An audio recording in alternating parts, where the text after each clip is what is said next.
찬송가 284장입니다. 찬송가 284장. 오랫동안 모든 죄 가운데 빠져 더럽기가 한량 없던 우리들, 아무 공로 없이 구원함을 얻어 하나님의 자녀 지금 되었네. 주의 그 사랑 한량 없도다. 찬송할지어다 예수의 공로. 주의 그 사랑 한량 없도다. 찬송할지어다 예수의 공로. 주의 보혈로서 정결하게 씻겨 죄악에서 떠나 몸이 되었고, 세상 근심 구름 간 곳 없어지니 하나님의 빛이 영화롭도다.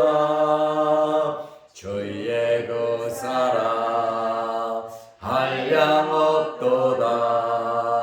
찬송할지어다 예수의 공로. 주의 그 사랑 한량 없도다. 찬송할지어다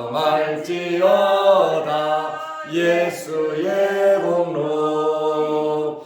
죄의 깊은 잠과 뜬 세상의 꿈 어서 깨어나라 나의 친구여.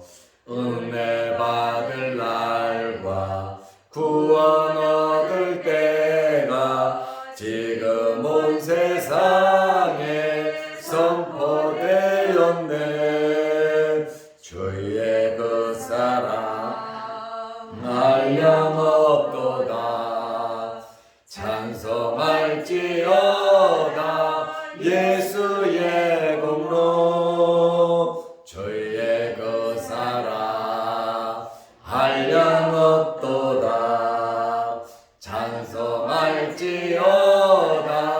예수의 공로. 아멘. 사도신경으로 우리의 신앙을 고백하겠습니다.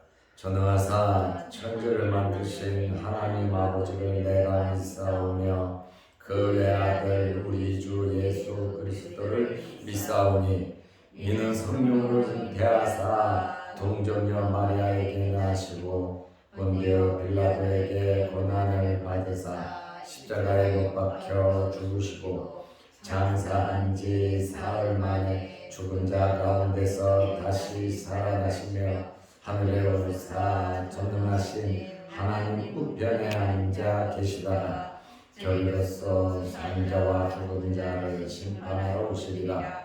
성령을 믿사오며 거룩한 공회와 성도가 서로 교통하는 것과 죄를 사하여 주시는 것과 몸이 다시 사는 것과 영원히 사는 것을 믿사옵나이다. 아멘. 하나님의 말씀 마가복음 14장 27절 28절 말씀입니다. 예수께서 제자들에게 이르시되 너희가 다 나를 버리리라.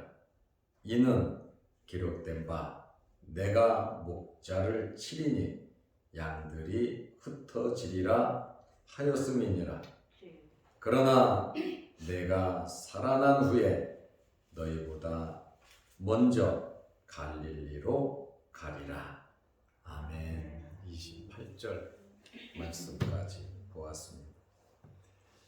예수님께서 성찬식을 제정하셨습니다. 마가의 다락방에서 성찬식을 제정하시면서 모든 제자들에게 너희가 다 나를 버리고 도망갈 것을 말씀하셨습니다. 마가복음 14장 27절 말씀에 보면 예수께서 제자들에게 이르시되 지금 성찬식을 거행하시는 중입니다.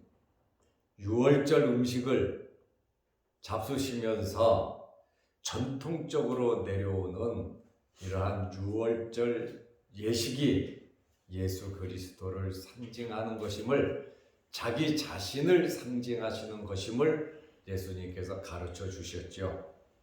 떡을 가지사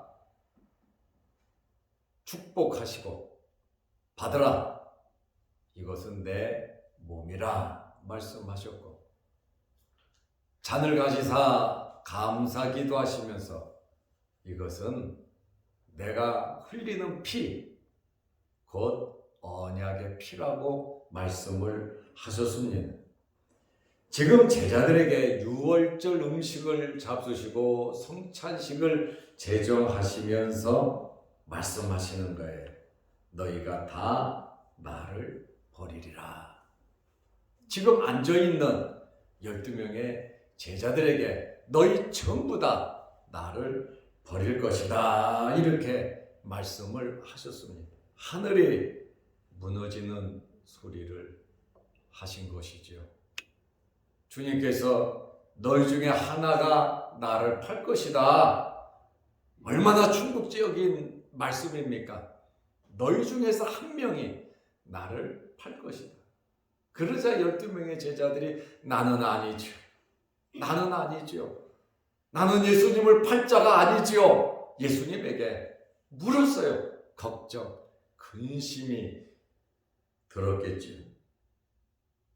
그리고 또 말씀하시는 것은 너희가 다 나를 버릴 것이다.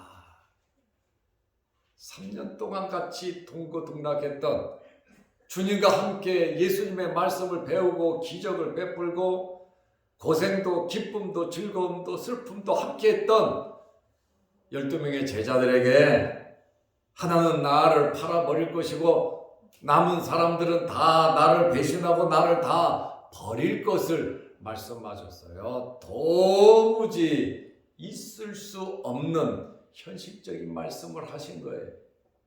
제자들은 예수님을 버릴 마음이 손톱만큼치도 없었습니다. 그러나 예수님은 그날 밤에 잡혀갈 것이고 그날 십자가에 달리실 것이고, 주님은 이미 이 사실을 알고 계셨고 제자들이 다 버릴 것을 말씀하신 겁니다. 그러나 예수님의 이 말씀은 이는 기록된 바 성경에 이미 예언되어 있다. 예수님을 팔 것도 예언되어 있고 나를 판 자는 자살하고 죽을 것도 피밭이 될 것도 이미 예언되어 있고, 그리고 너희가 다 나를 버릴 것이다 라고 하는 이것도 이미 성경에 기록되어 있다. 스가랴 13장 7절 말씀을 인용하신 겁니다. 내가 목자를 치리니 양들이 흩어지리라. 당연히 목자가 사라지면 양들은 길을 잃게 되어 있습니다. 예수님께서 성찬식을 하시면서 오늘 밤에, 이 밤에 너희가 다 나를 버릴 것이다 말씀을 하셨어요. 몇 시간 남지 않았습니다. 그리고 다락방에서 유월절 식사 도중에 이러한 말씀을 하셨습니다. 제자들 입장에서 들을 때에 천천병력 같은 말씀입니다. 이들은 애들이 아니에요. 모두 어른들입니다. 3년을 함께 먹고 자고 떠난 적이 없는데 선생을 버린다는 것은 생각지도 못했습니다. 아마 이들의 생각은 예수님께서 예루살렘에 올라가면 유대인의 왕이 될 줄 알았을 겁니다. 그런데 예수님께서 인자는 예루살렘에 올라가 이방인들에게 잡힐 것이고 나는 죽을 것이다. 그리고 3일 만에 살아날 것이다. 계속해서 예수님께서 죽음을 앞에 놓고 말씀을 4번이나 하셨습니다. 모든 사람이 충격을 받았겠지요. 사람이 양심이 있고 사람이 의리가 있지요. 그런데 사실은 주님 말씀대로 모든 일들이 이루어진 것을 우리는 압니다. 우리가 믿든지 안 믿든지 우리가 알든지 모르든지 하나님의 말씀은 여러분 그대로 이루어집니다. 그렇기 때문에 우리는 하나님의 말씀으로 은혜 받고 이 말씀을 표준으로 삼아서 우리는 살아야 합니다. 이 말씀은 그대로 이루어지는 거예요. 왜냐하면 하나님의 말씀이기 때문에 그렇습니다. 그래서 우리는 하나님의 말씀을 가볍게 생각하면 안 돼요. 지금 살아가는 삶에 있어서 이렇게 안 하면 안 돼. 이 방법밖에 없어. 그렇다 할지라도 하나님의 말씀이 아니면 그 길을 가서는 안 되는 겁니다. 우리는 철저하게 말씀을 알아야 합니다. 힘써서 말씀을 알아야 됩니다. 배우고 익혀야 합니다. 그러므로 우리 삶에 있어서 가장 중요한 것이 이 말씀인데 예수님께서는 말씀대로 이 땅에 오셨고 예수님께서는 말씀대로 살으셨고 예수님께서는 말씀대로 예루살렘에 올라가셨고 예수님은 십자가에서 돌아가셨고 예수님은 말씀대로 부활하셨고 예수님은 말씀대로 승천하셔서 하나님 보좌 우편에 앉아 계십니다. 이제 이루어질 것은 예수님의 재림이 남아 있습니다. 예수님께서 재림하시기 전에 우리가 세상을 떠난다면 우리가 먼저 주님을 만나 뵐 것이고 그러나 우리가 살아있을 때 주님이 오신다면 우리는 공중에서 주님을 만날 것입니다. 죽었다면 부활할 것이고 살아있다면 변화되어 주님을 만날 것이다. 앞으로 이루어질 우리가 갈 천국이 있고 주님은 재림하실 것이고 그러니 우리는 이 세상을 살아가면서 세상에 마음 뺏기지 말고 하나님의 말씀에 마음을 빼앗기시기 바랍니다. 하나님의 말씀은 그대로 이루어지는데 너무 인간적이고 너무 세상적이고 너무 육신적이고 너무 현실적으로 우리 믿음의 사람들이 살아가려고 합니다. 이 세상에서 제일 귀한 일은 여러분 하나님께 예배드리는 일입니다. 이 세상에서 제일 귀한 일은 하나님 말씀대로 살아가는 것입니다. 그러므로 우리는 먹고 사는 일 중요하지요. 사실 우리에게 있어서 이것보다 중요한 일이 어디 있겠습니까? 또 우리의 몸이 건강해야 되지 않겠습니까? 그러나 너희는 먼저 그의 나라와 그의 의를 구하라. 그러면 이 모든 것을 너희에게 주리라고 약속하셨고 말씀을 하셨습니다. 하늘의 밀알이 되어 땅에 떨어지면 많은 열매를 맺지만 내가 살려고 몸부림치면 살 수가 없다는 거예요. 그러므로 우리는 말씀 붙잡고 말씀대로 사는 것이 영생 복락이 보장된 것이고 우리와 우리 자손들의 삶이 보장된 삶인 겁니다. 그러나 너무 현실에 매여서 바쁘게 살아가는 것이 우리의 현실이라는 것이죠. 우리는 바쁜 일도 있지만 중요한 일이 있습니다. 중요한 일을 뒤로 제쳐버리고 바쁜 일에 우리가 신경을 쓰고 몰두하다 보면 나중에 철저하게 후회할 일이 생긴다는 거예요. 그래서 하나님이 주시는 복, 하나님이 주시는 은혜, 하나님이 주시는 힘, 하나님이 주시는 지혜 다 하나님 말씀 속에 있습니다. 이것을 받아서 살아가시기를 바랍니다. 사람들이 의리가 있죠.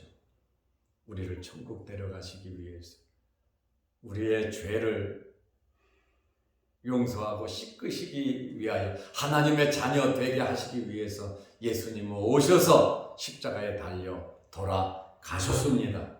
성찬식을 제정하셨습니다. 이것이 구속의 은혜 아닙니까? 이것이 하나님의 은혜가 아닙니까? 내가 천국 가고 하나님의 자녀 된 것보다 더 큰 복이 무엇이 있겠습니까? 그럼 우리는 이 구속의 은혜, 하나님의 은혜를 마음에 품고 세상 속에서 하나님의 자녀답게 살아야 하는 것입니다. 어떤 환경 속에서든지 예수님 바라보면서 살아가시기를 바랍니다. 주님과 함께 죽으면 주님과 함께 살아날 것입니다. 이렇게 예수님께서 하나는 나를 팔 것이고 너희는 다 나를 버릴 것이다. 여러분의 남은 생에는 이러한 일이 없으시기를 바랍니다. 가룟유다와 같은 적극적인 배신 행위가 아니라 할지라도 11명의 제자들처럼 소극적으로 주님의 마음을 아프시게 하고 하나님의 마음을 저버리고 우리에게 맡겨주신 정말 귀한 사명 감당하지 못한다면 그것이 소극적인 배신이 아니고 무엇이겠냐? 그 말씀입니다. 모든 것은 하나님의 말씀대로 이루어진다는 것을 우리는 알아야 합니다. 예수님께서 예수님 자신의 죽음과 배신, 이것은 결코 우연이 아니라 이미 구약에 예언된 말씀의 성취라고 우리에게 말씀하셨습니다. 예수님의 탄생도 이사야 선지자가 보라 처녀가 잉태하여 아들을 낳을 것이다. 처녀가 잉태해서 아들을 낳을 것이다. 이분이 와서 이사야 53장 고난을 당할 것이다. 미가는 유대 땅 베들레헴에서 태어날 것이다. 벌써 성경에 예언된 대로 또 예수님께서 말씀하시면서 이 말씀은 곧 나에 대하여 이야기한 것이다. 연하가 물고기 뱃속에서 3일 있었던 것처럼 나는 땅 속에서 3일 있다가 살아날 것을 이미 예언된 그 말씀대로 예수님께서는 다 이루어 가셨다는 거예요. 앞으로의 우리의 삶 철저하게 여러분 말씀대로 살아가시기를 바랍니다. 정말 우리는 말씀 붙잡고 살아야 되는데 그러기 위해서 우리는 말씀을 많이 알아야 돼요. 그리고 우리의 믿음이 성장 성숙해야 돼요. 어떻게 해야 말씀을 알고 믿음이 자랍니까? 무조건 교회에 나와야 됩니다. 무조건 예배 드려야 합니다. 어떤 환경에서도 주님 전에 나와 예배 드리고 그 다음에 말씀을 듣고 여러분들이 말씀을 보면서 기도하면서 하나님께서 지혜 주시고 힘 주시는 대로 사업하시기를 바랍니다. 직장생활 하시기 바랍니다. 여러분의 가정생활 하시기 바랍니다. 하나님께서 책임져 주실 겁니다. 물질보다 사람보다 더 확실한 것은 하나님 아버지이십니다. 그래서 하나님을 의지하면서 우리는 살아가야 하는 것입니다. 그리고 또 예수님께서 뭐라고 말씀을 하셨습니까? 마가복음 14장 28절에 그러나 나는 죽을 것이고 너희들은 다 나를 배신할 것이다. 그러나 내가 살아난 후에 또 부활을 만찬석상에서 부활을 말씀하고 계십니다.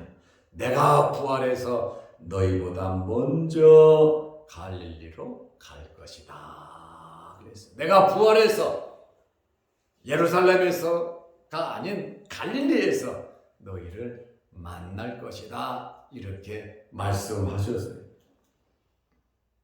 제가 이 말씀을 보고 그러면 예루살렘에서 갈릴리까지 거리가 얼마나 될까? 조사해 봤더니 200km 정도 되더라 그 말입니다. 약 200km 정도 되는데 200km 정도 되면은 한 3일 정도 걸어가야 되는 3, 4일 정도 걸어가야 되는 그러한 곳입니다. 예수님께서 내가 살아나고 부활할 건데 계속 이 말씀하셨잖아요. 부활한 다음에 너희보다 먼저 갈릴리로 갈 것이다. 예수님께서 부활한 곳에 여자들이 가서 예수님을 만났잖아요. 예수님을 만났을 때 그 천사들이 뭐라고 말합니까? 마태복음 28장 10절 또 예수님께서 뭐라고 말씀하십니까? 예수께서 이르시되 무서워하지 마라. 가서 내 형제들에게 갈릴리로 가라 하라. 거기서 나를 보리라 하시니라. 죽기 전에도 이 말씀하셨고 부활하신 후에 여자들에게 이 말씀하신 거예요. 천사들도 그 말하고 예수님께서도 갈릴리로 가라고 해라. 갈릴리에서 만나자 이렇게 말씀하시잖아요. 주님의 말씀은 그대로 이루어지잖아요. 예수님께서 이 만찬석상에서 부활하실 것을 예고하셨습니다. 우리 기독교 신앙의 핵심이 바로 부활입니다. 바울도 예수님의 부활이 없었다면 우리의 믿음은 헛것이다 그랬어요. 율법 아래에서 죄 문제로 예수님은 죽으셨고 이 죄 문제를 해결하기 위해서 부활하신 겁니다. 그래서 우리의 신앙은 부활의 신앙을 가져야 하는 것입니다. 예수님의 근본적인 메시지는 고난과 제자들의 배신에 초점이 맞추어진 것이 아닙니다. 모든 과정 이후에 부활할 것을 말씀하셨어요. 그러므로 예수님의 부활은 배신하고 흩어졌던 이 제자들에게 흩어진 제자들을 다시 모으는 역사가 일어났고 예수님의 부활은 이 배신을 회개와 충성으로 바꾸어 놓으셨습니다. 이 예수님의 이 놀라운 역사는 예수님 안에서 이루어지는 것입니다. 예수님의 제자들이 상심하여 예수님의 무덤을 두고 갈릴리로 갈 것을 미리 아신 것이죠. 먼저 갈릴리로 가서 너희들을 만날 것이다. 우리의 앞서서 행하시는 분이 주님이시다. 그 말씀입니다. 예수님의 말씀은 이미 성경에 이루어진 대로 그대로 이루어졌고 이제 앞으로 남은 우리의 죽음과 예수님의 이 재림을 바라보면서 이 세상 떠날 때 우리는 모든 것 다 놓고 갑니다. 세월이 지난 후에 우리 삶을 되돌아보면서 그때 조금 더 열심히 살아. 내가 바람을 잡으면서 지금까지 달려왔구나 하고 후회하지 않도록 의의 면류관을 바라보면서 하나님의 말씀 붙잡고 예수 그리스도로 만족하면서 정말 말씀 안에서 말씀 중심 또 교회를 중심으로 해서 예배드리고 신앙생활 잘하고 여러분의 가정이 믿음의 가정 주 안에서 하늘의 소망이 있는 가정이 되시고 여러분의 일터와 여러분의 사업장이 하나님께 붙잡힌 바 된 하나님의 복을 받는 말씀의 역사가 일어나는 여러분의 일터가 되시기를 바랍니다. 기도하겠습니다. 하나님 아버지, 오늘 우리를 주의 전으로 불러주시고 내일 거룩한 주일을 예비케 하심을 감사합니다. 예수님께서 손찬식을 하시면서 하나는 나를 팔 것이고 너희는 다 나를 버릴 것이라고 말씀하셨습니다. 그러나 내가 살아난 후에 너희보다 먼저 갈릴리로 갈 것이다. 부활을 말씀하셨습니다. 예수님의 이 부활은 흩어짐을 모험으로 배신을 회개와 충성으로 바꿔 놓으신 사실을 우리가 압니다. 우리의 남은 생에 세상의 마음 뺏기지 말게 하시고 예수 그리스도로 만족하며 하나님의 말씀이 이루어지는 것을 우리가 알고 말씀 붙잡고 말씀대로 살아가게 하여 주시옵소서. 오늘도 기도합니다. 우리의 기도를 들어주시고 내일 거룩하고 복된 주일 주의 전에 나와 모든 성도들이 하나님께 예배 잘 드리게 하시고 우리의 모든 삶이 예배를 중심에서 살아가게 하여 주시고 하나님을 기쁘시게 해드리게 하시고 하나님께서 주시는 모든 복을 받아 누리며 살다가 저 천국 갈 수 있는 저희들 되게 하옵소서. 또한 영상 유튜브를 보면서 함께 예배드리는 성도들에게도 크신 은혜와 복을 내려 주시옵소서. 특별히 육신의 질병으로 어려움을 당하는 성도들 친지들 어루만지시고 깨끗하게 치료하여 주셔서 주의 전에 나오고 활동하기에 지장 없도록 은혜 베풀어 주시옵소서. 예수님의 이름으로 기도드리옵나이다. 아멘. 하늘에 계신 우리 아버지여, 이름이 거룩히 여김을 받으시오며 나라 임하옵시며 뜻이 하늘에서 이룬 것 같이 땅에서도 이루어지이다. 오늘날 우리에게 일용할 양식을 주옵시고 우리가 우리에게 죄 지은 자를 사하여 준 것 같이 우리 죄를 사하여 주옵시고 우리를 시험에 들게 하지 마옵시고 다만 악에서 구하옵소서. 대개 나라와 권세와 영광이 아버지께 영원히 있사옵나이다. 아멘. 자유롭게 기도하시기 바랍니다.